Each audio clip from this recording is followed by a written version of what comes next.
Well, I will be talking about the Tetris movie. I watched the Tetris movie, and let me tell you something. Tetris movie got a 7.4 out of 10 on IMDb, 82 on Rotten Tomatoes, and a 59 on Metacritic, which means, good movie. And by God, was it a good movie? It actually was a good fucking movie. Here is why. Is there a lot of Red Scare propaganda baked into it? Of course. I think it's literally illegal in Hollywood to make a movie that mentions the USSR without literally being it's the worst place on the planet. They kill you all the time. They kill you after you're dead. And they are the fucking worst. Just the worst. Yeah, if you try to do a fucking movie about it, they'll shoot you. Okay? They're where you try to showcase any part of the USSR in a positive light, they'll fucking kill you, I think. I don't know. They might as well be making you forcibly create a historical narratives at gunpoint because holy fuck. Anyway.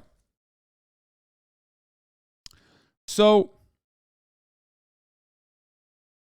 why do I think it's a good movie regardless? Well, I think that it's not as much Red Scare as I thought it was going to be, even though there are components where people are like, finally, we're liberating ourselves from the USSR. Surely nothing awful will happen immediately in the aftermath of the dissolution, child prostitution rates skyrocketing or people committing suicide by such fucking margins that life expectancy diminishes, collapses in its entirety. None of that will happen. Everyone is just very excited for the prospect of capitalist democracy. They have a bunch of that.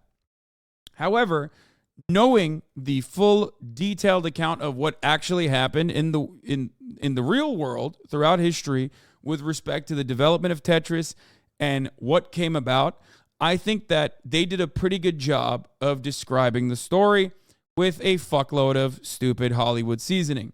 What do I mean by this? The internal conflict between the KGB member who is heading commerce versus the actual dude that was still more focused on doing what's best for the USSR is very real. The story about Elorg is real. That part is actually true. The story that I think shows Robert Maxwell, a con man, a charlatan, and a spy, and his son, a annoying beneficiary of intergenerational wealth, also very cool and very good. And ultimately, despite the fact that they whitewashed the fucking main character like a motherfucker, even though I do like this actor. He's, Steve Taggart or whatever. I'm actually a fan of this guy. He's a great actor, even though he is not white in the real world, for the record. Yeah, Taron Egerton, yeah. Anyway, you want to know what this dude looks like in the real world, bro? Hold on.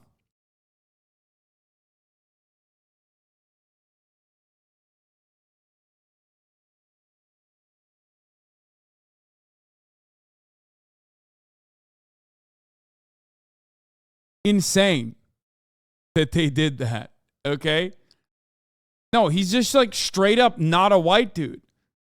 He's not just tan, guys. He's just straight up. He's Dutch, and I think what is he like? He's Indonesian or something. He's not a tan white guy. They literally made him out to be just a white dude from Texas, which is pretty funny.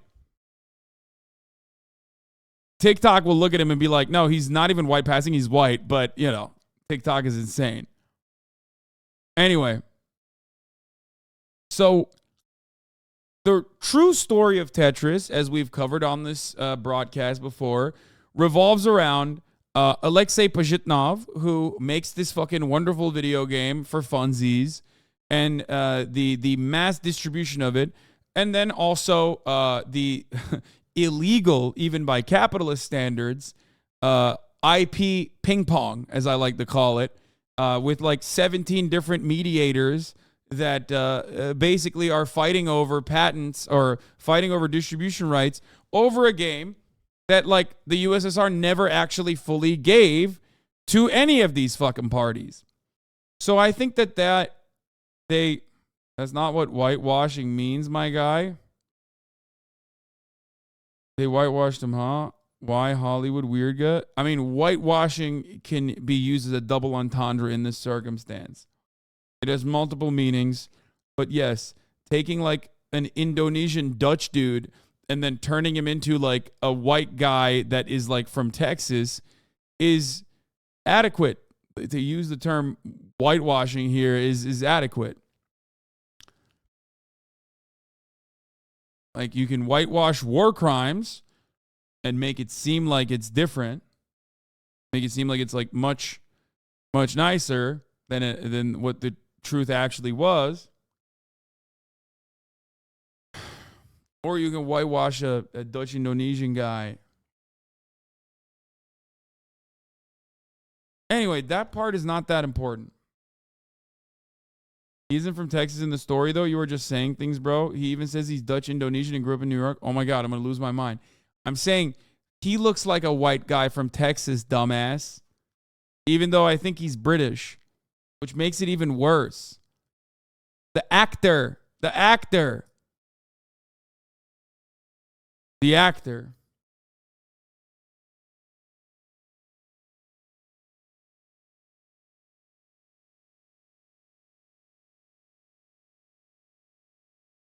Red baiting better describes the script of the film. In my opinion, it was literally written by Apple. No, there is a red baiting component in it for sure.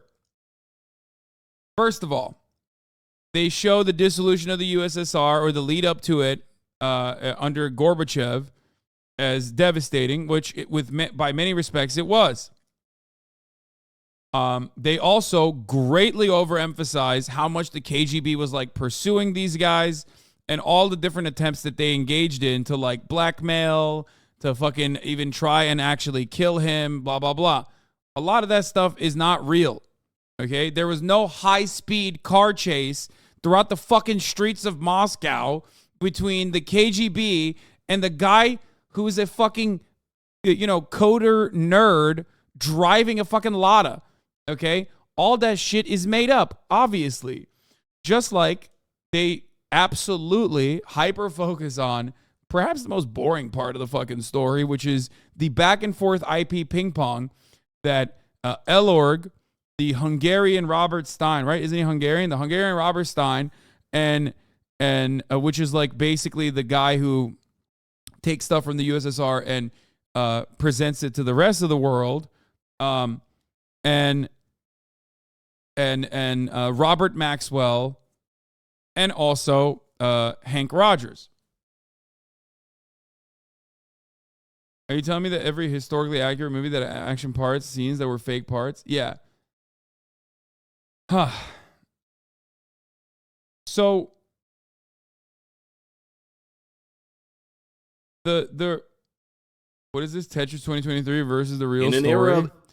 I'll just say it like this. Parts of it that I actually thought looked like fucking red baiting that actually wasn't. Are you ready for this? Western oligarchs' involvement with Gorbachev, like Robert Maxwell's relationship with Gorbachev, okay? Consistently saying, no, Gorbachev is our friend. Western capitalists trying to utilize the no monetary compensation concept when they're engaging in dealings with the USSR.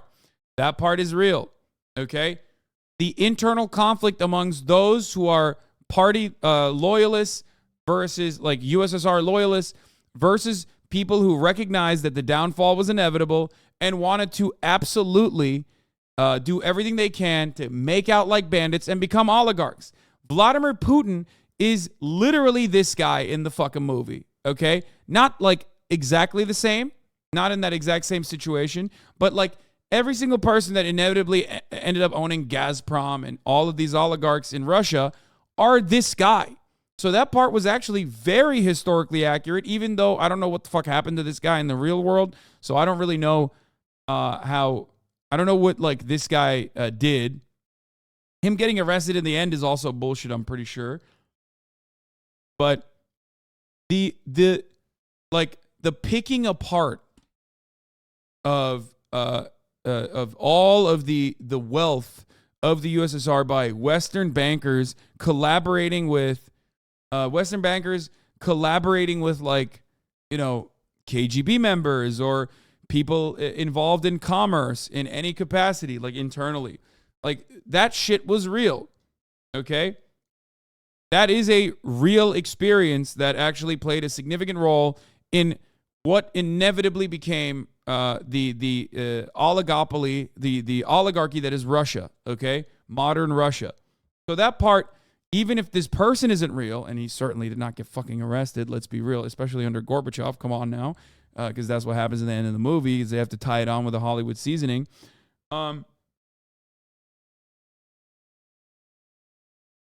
You know, that part is actually very real. There was a lot of internal struggle by people who knew that they had power, knew that the USSR was like literally fucking about to implode, and was doing everything they can to personally accrue as much wealth as possible. So that part I thought was not as red baiting as I thought it was going to be, and was genuinely good. But here, let's watch it real quick. Let's watch the trailer. This is so classic, like teenagers in the USSR listening to Western rock music, which was otherwise considered counter-revolutionary and illegal, while they pontificate on what it would be like if they were liberalized, you know, if their markets were liberalized, if their markets were democratized, because that's what they used to call it back in the day, and they still do. If you go to college and you learn about USSR dissolution, post-USSR, they call it the democratization of markets. The denim, well, there's truth to the denim part. That's like not even all that fake, but anyway. Everybody knows the words. Good ideas have no borders. Good ideas have no borders. Don't say. Oh, no. Come on, please. I don't think, no. We'll never be the same again. It's the final countdown.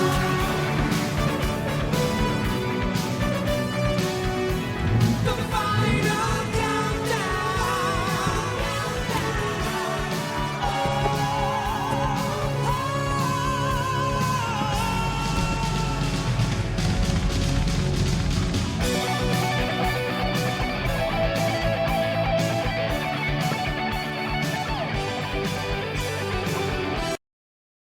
What the fuck? That's what the fuck? The KGB turned off my access to this video, I guess. Anyway, doesn't matter. Good movie overall. I think you guys will appreciate it. I mean, the red baity propaganda side of it is bad, but ultimately, I do think that Hank Rogers is a good guy, and I think that they show that. I think he's a good guy, and obviously Alexei Pajitnov is a great guy, and they do show that. They show that because look, in reality, what happened in that story is, unironically, there were a couple really good dudes that stood by and stood against, I would say, psychotic, vulturous, predatory Western capitalists, and also the internal conflict that they were engaging in throughout as the USSR was like falling apart all around. There were guys. The Elorg guy was a good dude. That's real. I don't know how much, like, I know that they didn't like actually sneak a contract to Hank Rogers like they claimed they did in the movie, but I do know that they actually changed the contract originally and made it so that Robert Stein didn't actually have the rights that he was selling over to Robert Maxwell.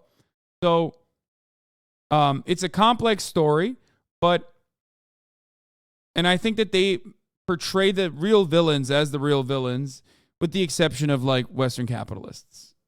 They do make like Nintendo seem cool and good. But even then, they actually fucking shit on Nintendo a little bit too. It was good. It was good. They very clearly show Robert Maxwell as a fucking a piece of shit. They show Robert Maxwell's son as a piece of shit. They don't go too deep into, you know, how Robert Maxwell is Ghislaine Maxwell's father, but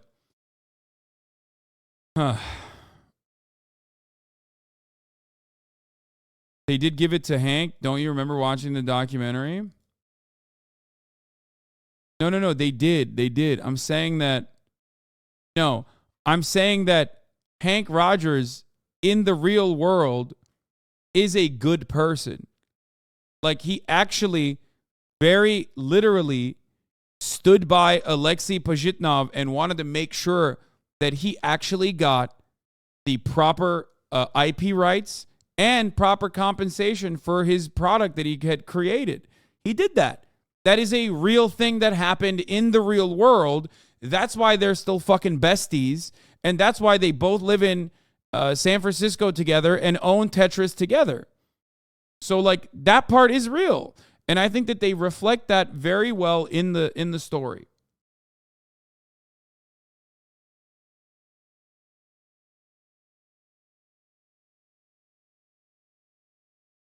He's a bro, and I like seeing that. Yeah, I think they showcased that very well.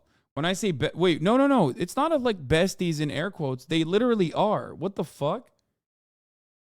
Like, as much as I hate to hand it to the American guy in this circumstance, yes, the American guy, or they live in Hawaii, I think, or one of them lives in Hawaii, the other one lives in San Francisco.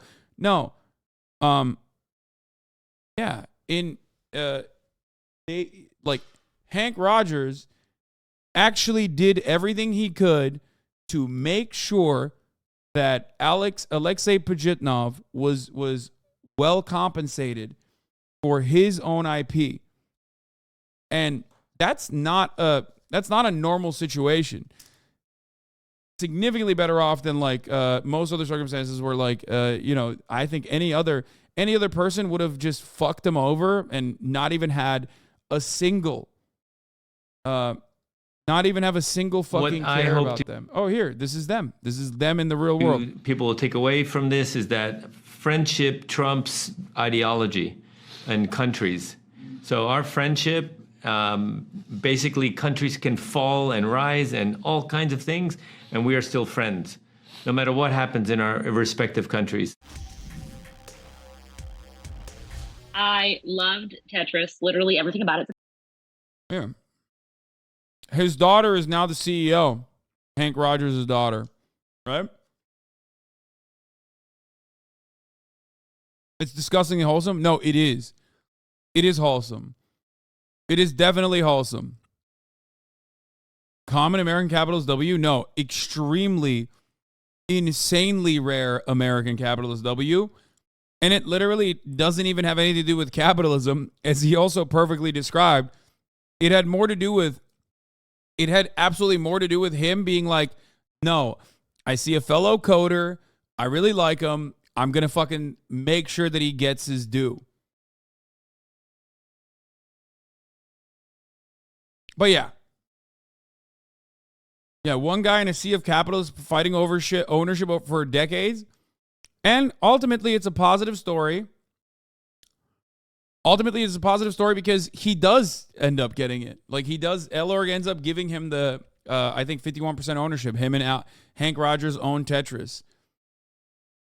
So, there is a good end to that story. And I like it. The movie is not as bad as you would expect it to be. Especially because the main villain is not like this big, bad, scary USSR. Even though there are plenty of components that, you get the regular red baiting shit.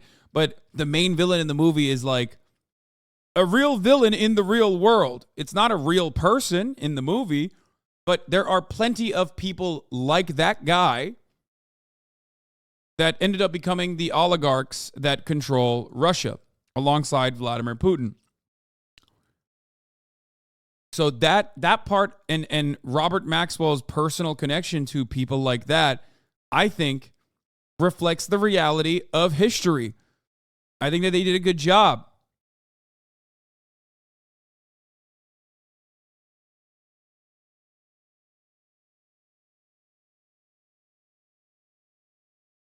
Anyway. Tetris versus Endless the real video story. game adaptations comes the true story of one of the world's best-selling video games. Apple's Tetris takes us on a wild journey following the guy who played Elton John into the depths of Soviet Russia. So in this video we'll be separating fact from fiction and comparing the movie and its characters to what really happened. So grab some vodka and let me blow your cartridge because this is one wild ride. Meet Hank Rogers, the owner of Bulletproof Software, who discovered Tetris at the 1988 Winter Consumer Electronics Expo in Las Vegas. After this, I will look at the Barbie. Dude, shut the fuck up. After this, I will look at the stupid fucking Barbie trailer. Oh my God. Just hold on. Nevada. After playing, he was immediately hooked and was put in contact with its exhibitor, Britain's Maxwell Communications. This is where Robert Maxwell comes in, the company's founder and chairman, who also happens to be the father of infamous child abuser Ghislaine Maxwell. So basically a family of upstanding citizens. You'll notice some of the characters, including Russian leader Mikhail Gorbachev, refer to him as a politician. That's because Robert Maxwell was a member of British Parliament from 1964 to 1970. Some of the more confusing aspects of the Tetris movie is who owned the rights to the game, what Yeah, he was more than just a politician. He was also a spy. Anyway, but that's, I guess, not a separate story. This is the story. Dua Lipa's and Barbie. Remember when I said, you know, I'm finalizing getting a puppy and it's making me feel so good that it's like I'm letting chat's annoyance like wash over me. It's becoming increasingly more and more difficult to just fucking let it slide. I am having such a hard time. I'm not gonna lie. You guys did it. You did it. You are succeeding. what those rights entail, and how all this worked during the backdrop of the Cold War. The game was created by Alexei Pajitnov in 1984 when he was working at the Soviet Academy of Science in Moscow. During this time, with rare exceptions, intellectual property was owned by the state and not the individual, so the rights for the game were transferred to a state-run organization called Elektronorgtechnika, or ELORG for short. This was the organization responsible for managing computer software exports from the Soviet Union. In comes Robert Stein. Think of this guy like a video game leech. He'd travel all over the USSR looking for good games, purchase the rights from ELORG, and then resell those rights to distributors across the globe. Now, when you buy these rights, you can choose to purchase them for a specific platform, such as a computer, an arcade, or a console like the NES. Where things get hairy is the introduction of the Game Boy, which, under the wording of ELORG's contract with Mr. Stein, doesn't technically qualify as a PC, console, or arcade. It's in its own category called handheld, which we'll get into in a bit. Second, Mr. Stein greatly misinterpreted ELORG's contract, thinking that his right to distribute Tetris on, quote, different types of computers included home consoles. So ELORG gives a 10-year worldwide PC Tetris license to Robert Stein, who then sublicenses it to Mirrorsoft, run by Kevin and Robert Maxwell. Mirrorsoft then sublicenses that to Atari for US distribution and Hank Rogers for Japanese distribution. So you can already see how things are starting to get confusing. But when Hank goes to ELORG showing off a copy of a Japanese console version of Tetris, director Nikolai Belikov is perplexed. ELORG never gave anyone the Tetris rights to consoles, only PC and arcade. This goes back to Mr. Stein's misinterpretation of their contract, and later Stein will sign an amended Misinterpretation. Simply a misinterpretation, you know.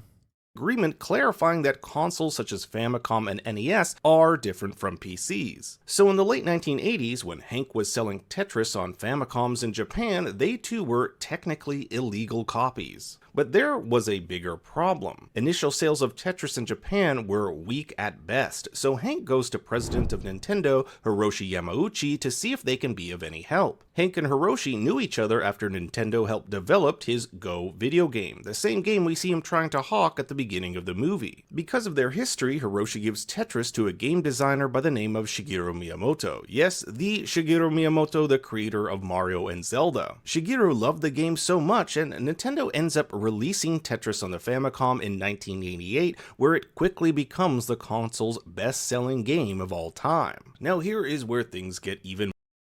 So, yeah, there is so much back and forth, like international patent, IP, distribution rights, ping pong in this entire fucking process in the real world as well, as they are correctly pointing out. I think one of the funnier aspects is that if Nintendo was not involved in this process, I think the U.S. courts would have fucking allowed Sega to just like run train on that IP without giving anybody money, really. I don't even know how the fuck Sega got the rights. I'm pretty sure they just literally didn't even buy them at all. They just basically decided to fucking run with it, like, and sell it.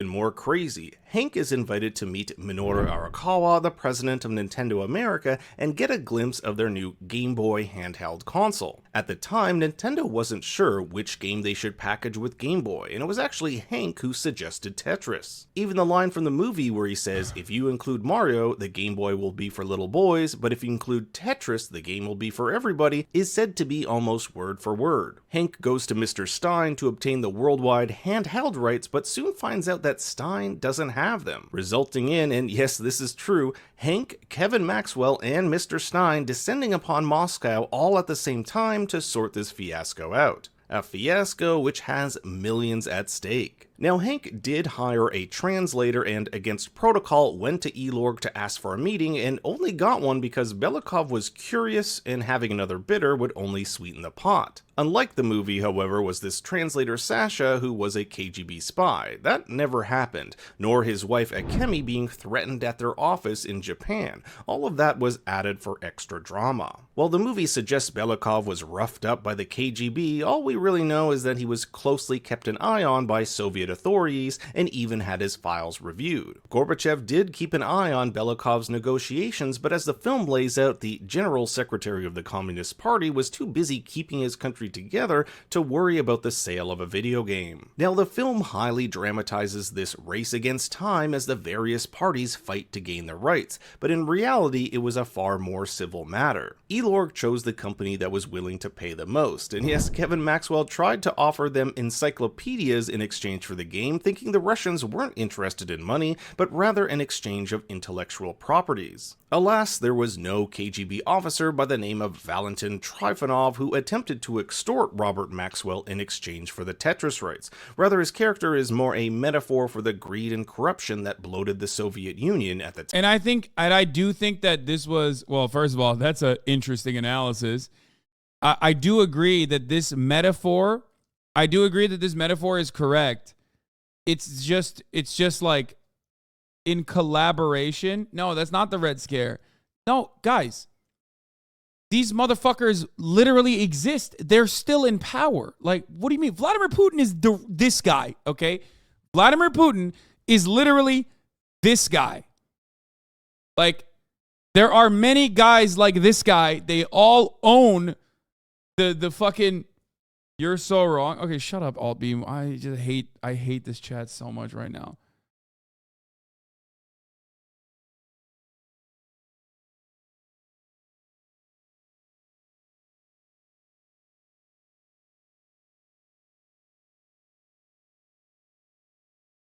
I haven't talked about the Clarence Thomas thing yet.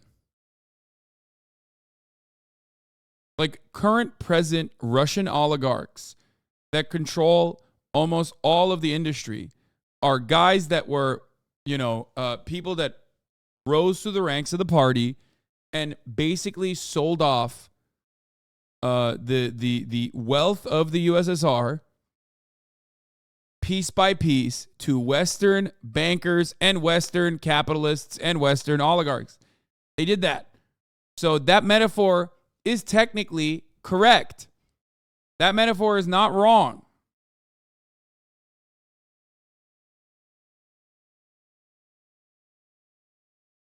Okay? So understand that. There's no distinction between this guy and the larger Soviet Union. He's meant to represent communism. That's all I'm saying. It's true that the collapse involved despotic crooks stripping the USSR piece by piece. No. You missed the other part. The Elorg guy, I think they even make Gorbachev look good in this, which I don't even agree with, first of all. They present this guy as a dude that's like somehow worse than Gorbachev when he was like basically doing everything under the behest of Gorbachev. If it was more historically accurate, it would be conducted under the reign and under the watchful eyes of that of the administration at the time. So the Elorg guy, who legitimately did change the contracts out to fuck over Robert Maxwell and Robert Stein. That guy is a real dude. I forget what his name is. Okay? I don't remember what his name is, but that's a real dude that worked at Elorg at the time, and he did end up defending like USSR's best interests and even Alexei and Hank Rogers. That part is actually real. So I think that they showcase that very well. They showcase that distinction very well. Time. So not only did Hank Rogers leave the USSR with the handheld rights for Nintendo, but because of the misunderstanding over the definition of what a computer is, he also got Nintendo the console rights, which led to a legal dispute with Atari, who at the time was publishing Tetris on their consoles. This would later be resolved in court in Nintendo's favor. The film also depicts a budding friendship. Why is chat extra feral today? Did something happen? Like, I can't help but notice that, like, chat's being, like, extra weird today. I don't know what it is.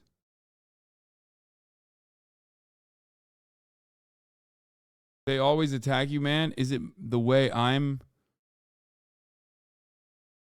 don't know if it's the way I'm receiving it, whereas normally I would just, like, let it wash over and just not focus on it, but I don't know what the fuck it is. Like, a lot of you motherfuckers are like rabid dogs in the chat currently, and I don't know what the fuck that's about. It's like extra stinky. Between Hank and Tetris's creator, Alexei, which is true to real life. The two hung out, and Alexei even took him out drinking and gave him a tour of Moscow. For 13 years after its creation, Alexei didn't receive a cent for his work on Tetris. It was only until Elorg became a private company and the Tetris rights expired that Hank and Alexei joined together to buy 50% of the Tetris rights, with Nikolai Belikov purchasing the other 50%. Then, 10 years later, in 2005, Belikov would sell his half, giving Hank and Alexei full ownership of the game. The film also shows Alexei and his family moving to America, which is true. Hank helped Alexei immigrate to Seattle in 1991, where he later founded his own software company called Animatech. A happy ending, however, cannot be said for all our characters. Robert Maxwell, while on trial for stealing hundreds of millions from his company's pension funds, mysteriously died after years. Yeah, did he fall? Did he jump? I wonder what happened to Robert Maxwell. How did he die? I'm going to make a lock right now. I don't know if this is a cliche already. Here's my lock. The Barbie movie is Joker for homosexuals. And you are just as fucking unbearable as the straight white dudes that love Joker. Okay? The Barbie movie and its reception is literally just the Joker. What Joker is to straight white guys, the Barbie movie is to women and the gays.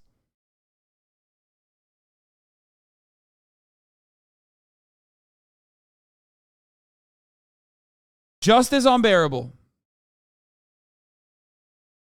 urinating off the side of his yacht, falling into the water, experiencing a heart attack, and drowning. Although some have speculated this could have been suicide or he was offed by international assassins. As stated in the film, Hank's daughter Maya, who we see throughout the story, became CEO of Tetris Company, while Hank has focused much of his time on several community and sustainability-oriented organizations. So while Tetris may not be 100% true to life, for a story that mostly deals with contracts, it found a way to be pretty entertaining. I hope you enjoyed this video and will consider